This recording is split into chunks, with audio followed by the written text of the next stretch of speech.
I used to struggle with mixing vocals for a very long time, especially when I just started out producing with vocals. Like, I couldn't figure out what it was that made vocals really sound professional and, ready to be played in the radio or on Spotify. After a while of trial and error, of course, I also watched a ton of YouTube videos and just tried to figure it out somehow. I think I kind of got there. So I wanted to show you guys my process, how I do it. And yeah, today I'll be showing you guys how I mix my vocals. And I'll be showing it to you with the song She Don't Want It by Marlin, which is one of my favorite songs production-wise, but also mixing-wise. So yeah, let's jump right into it.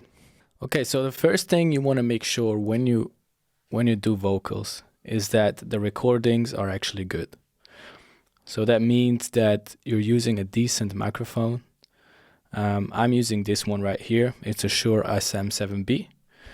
And it works greatly because it just records things that are quite close to it. And the things that are further away, it doesn't really record. So if your room isn't treated, something like this will go really well. If you don't have a microphone like this, maybe you have a cheaper one, make sure that your room is somewhat treated, or maybe you have like a protecting thing, to absorb all the reflections. Because you don't want to have any reflections on your recordings, especially because you're going to compress the vocal. And so when you compress it, all these reflections will get louder as well. So you try to avoid these things. And then once you have a clean vocal, you can get into the mixing.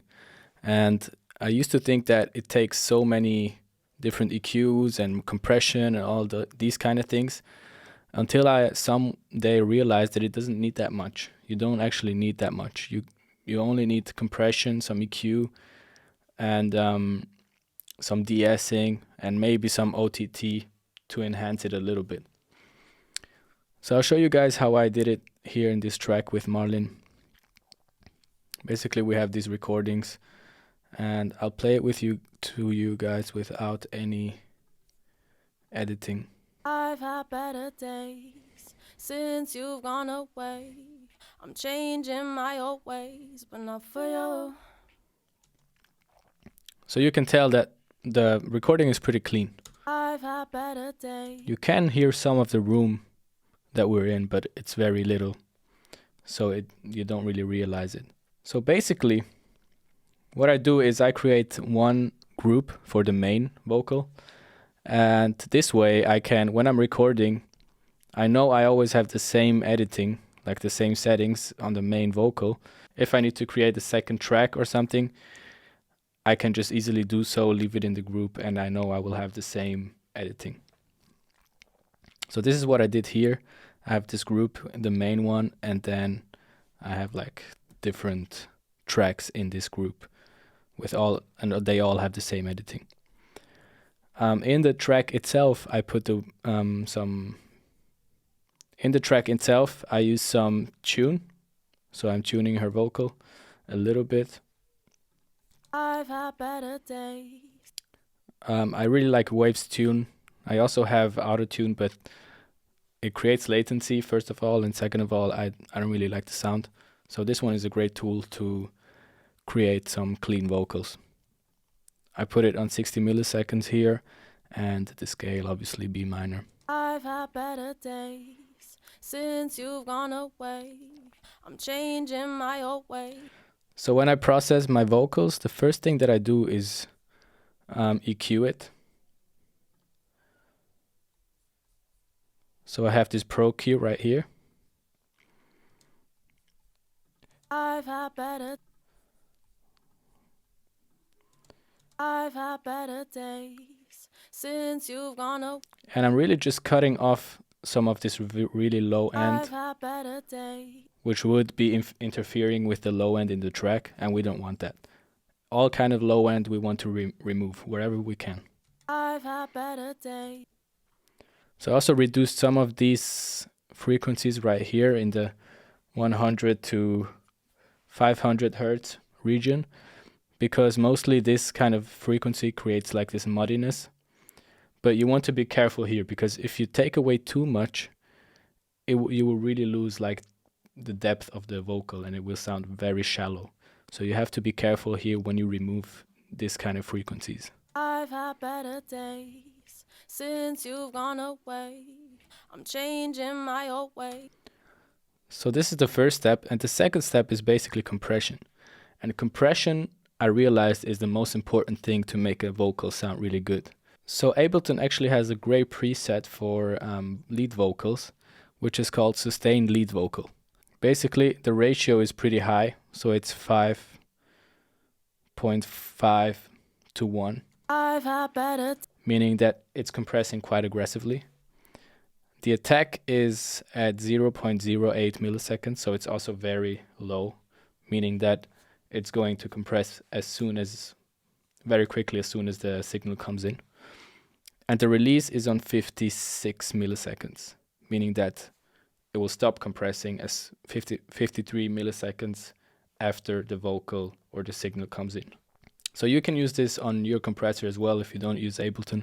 Just use these settings more or less so that you know you can have a good sounding vocal. I've had better days since you've gone away. I'm changing my old ways, but not for you. So the next thing that I do is add some de-esser. So this is going to remove all the S sounds, all the harsh S sounds, like the high frequencies, only when she's singing those. So you will be able to see it when I play. Better days since you've gone away. I'm changing my old ways, but not for you. So you can see every time the vocal has more high frequencies, it brings them down. I usually always just use the preset. So it's at, 5,500 hertz. And yeah, that's basically it. Then I use some more EQ. I'm dipping some of these frequencies because they will be very low. Better day. And they might be interfering with the bass or something else. Also reducing again some of these frequencies right here. At 3000 hertz, I'm also doing a little dip. 4000 as well. This one is dynamic. I'd be fine.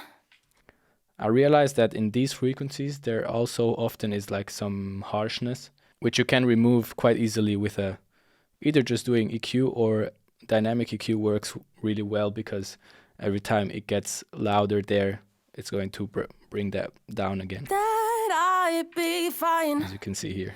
Now I got no more sleepless nights. So I can show you what kind of frequencies this is, so that you will realize that it actually does bring out some harshness. I'd be fine. Now I got no more sleepless nights. So it's a kind of like phony frequency that I often struggled with as well. Like all my vocals used to sound kind of like phony or nasal. And dipping these kind of frequencies at 4,000, 3,000, 2,000 hertz will help you with that. And then I add some frequencies at like 6,000, some of these very high frequencies. I'd be fine. Just to give it some more crisp. And then lastly, I just add this OTT, which is also a preset. No, actually, it's not a preset. I only have 5% on it. And you can see the settings here. I'm basically just adding some high end with this. I'd be fine. So if I put the amount on 100%, you can hear what it's actually doing. I'd be fine. Now I got no more sleepless. So I put this on 5%. I'd be Just to add some of that little crisp. And then lastly, I add some spiff. And I use that to remove like these kind of mouth clicks. I'm changing my old way. Yeah, it's actually the preset called Remove Mouth Clicks. I'm changing my old ways, but not for you. I don't know if you notice the difference, but it does remove this kind of clicky sounds. I'm changing my old ways, but not for you. So basically this is all I do to the vocal. And it's not that much actually. This is the main group. And then I often have like doubles. For doubles, I also create groups, doubles and harmonies. And whenever I record vocals, I make sure that the doubles are actually recorded twice. So one for the left side and one for the right side. You can only record it once, but then you will be using like a doubler or something. But they don't really sound as organic, as real, obviously, as if you pan them and record it twice. I am de-essing these background vocals a bit harder. Why? Because you don't want to have both S's. Like you have the main vocal already saying the S or the T or all those consonants. And if you have them twice, it will be even more harsh. So I'm de-essing it a lot more right here, which you can hear. Exactly, and the settings are actually the same here, I think, as the main vocal on the double group. I'm panning these 35 to the left, 35 to the right, and then I try to pan everything like on its own place. So we have the doubles on 35, and then we have the harmonies on 30 and 30, harmony 2 on 45 and 45, so that everything has its own space in the panning region.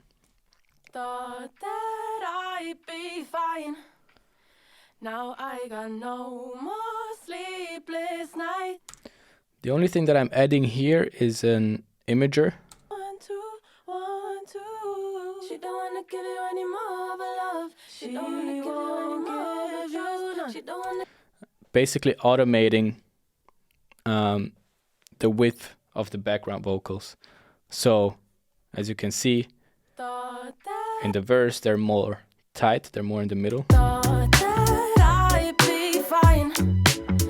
Now I got no more sleepless. And then in the hook they open up. A piece of me. She don't wanna give you any more of her love. We only have the main vocal here, obviously, but She don't wanna give you any more of her love. She don't wanna give you any more of her trust. everything will be wider in the hook, like this. She don't wanna give you any more. Be wise and think twice about whom I share my good vibes with. Cause when I'm in the room, yeah. Second verse, we go down a bit again. Be wise, G's so high, but it's not meant for you. And I realized I deserve. I realized she don't wanna give you any more of her love. She don't. Wider again. So you get the deal. Every hook it gets a bit wider.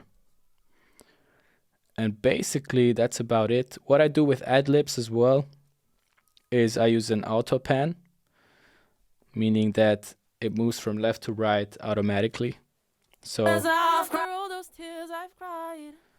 these ad-libs will go from left to right. I don't know why this happens. Anyways.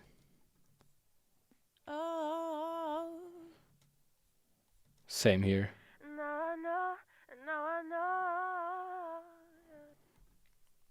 Here I have this radio kind of effect. Filtering the vocal so that it sounds more, you know, like this filtered effect. I live feeling safe without. And then in the overall group for the vocals, at the end I always put all the vocals in one group again and the beat as well. So it's like separate.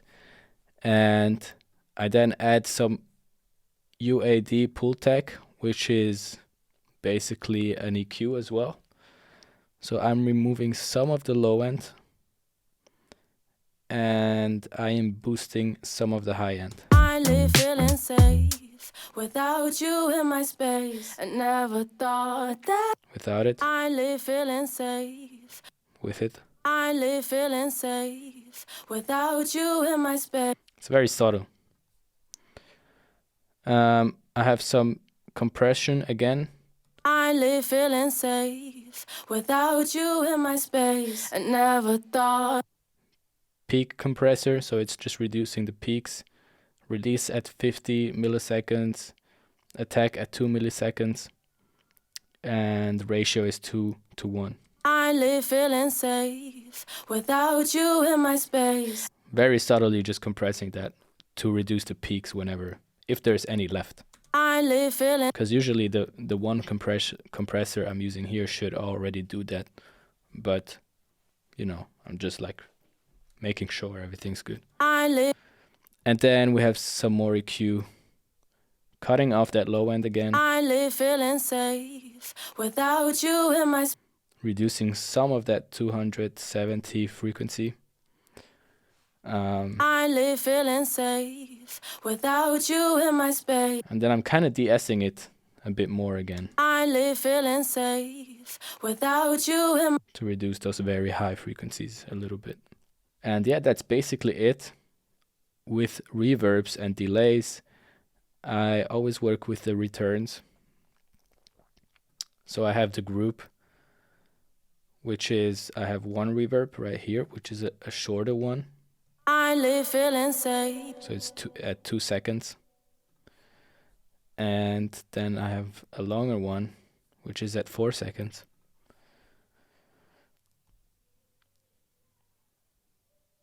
And I'm automating these every once in a while, like before the hook. No, you can get a piece of me. She don't wanna give you any more of a love.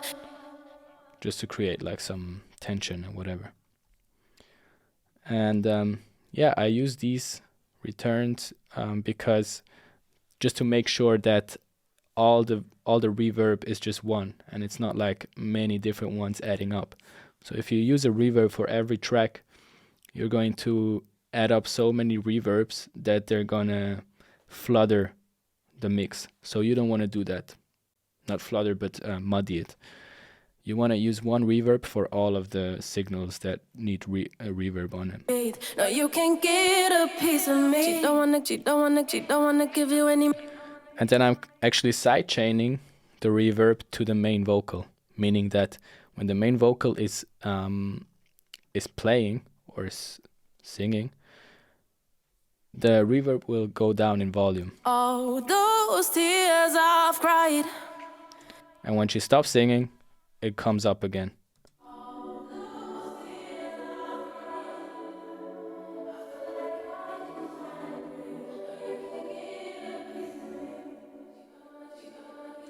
Now, as you can hear, there is also the guitar in there. So I'm actually using these reverbs for everything, even in the beat. Not quite everything. I might have some different ones, but you know, I try to keep it as low as possible, the amount of reverbs I'm using. I can finally breathe. No, you can get a piece of me. She don't wanna give you any more of a love. She don't wanna give you any more of a trust. She don't wanna give you any more of a loving, yeah. So that's basically it. That's how my vocals are mixed, how I do it. The next most important thing is to just level the track well enough. So creating the space for every single element at the right, putting every single element at the right volume so that the vocal sits in the mix well enough. So yeah, this is how I mix my vocals. Thank you so much for watching this.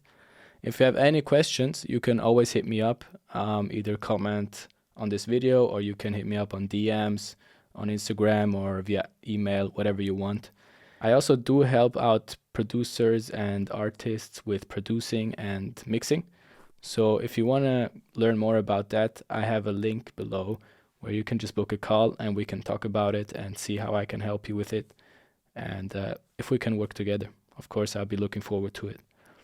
Thank you for watching. If you want to subscribe, feel free, and I'll see you in the next video.